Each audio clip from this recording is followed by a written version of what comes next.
In these nature levels, as I said, many, many plants and animals have been preserved from extinction by being placed within the nature levels of Telos, Poseidon, and many other of the subterranean cities.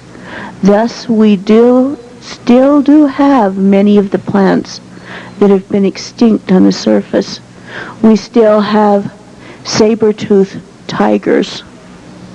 We still have mastodons. We still have your provincial dodo bird. We don't have dinosaurs. They were a little big to keep. However, some dinosaurs do still live in areas of the Congo and areas of the rainforests in the Amazon. Plus there are many sea-going dinosaurs, much as the famous Nessie in Loch Ness and many others such as that. In these levels, people find that they are able to integrate with animals that would normally be dangerous, simply by getting animals over the fear. And these animals have also been fed a vegetarian diet, including the things such as the big cats, for going on thousands and thousands of years now, which has also taken away much of their aggression. Therefore, you're able to go down and in many incidences, taking into consideration their great size and strength, you're basically able to play with a saber-tooth or a Bengal tiger much as you would a house cat by scratching their chest or under their ear, pulling their whiskers. Which brings us to the fact that even such as the large cats like that are not aggressive, but are actually very gentle and loving when raised in the right circumstances.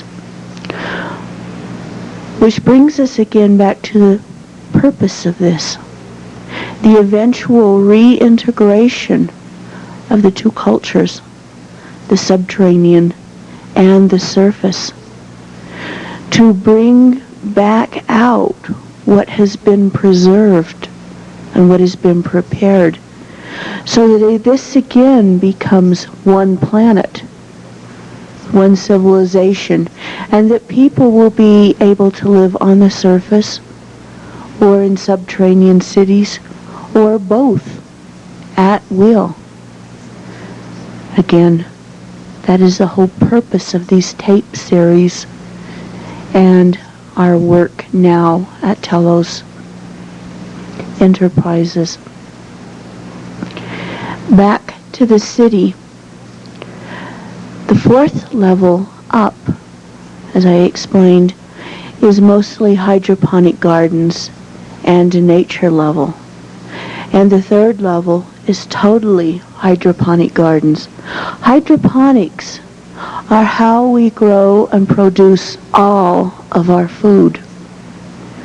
Hydroponic gardens are able to produce crops almost on a constant basis, and you are able to grow food much, much faster using advanced hydroponics with very little soil and much water. Therefore, also you produce a form of gardening that does not need fertilizer and does not deplete the soil. We do still place in minerals and such into the plants. But with this hydroponic gardens that is actually quite small, being only several square miles, we are able to produce enough food and a large enough variety of food to feed over 1.5 million people. and to feed them with a diet that is varied enough to be interesting and fun. The diet, which is in Telos, consists almost completely of vegetables, fruits, grains, nuts, and different variations of these, such as your soy, your other grains that now produce what you call your meat substitutes.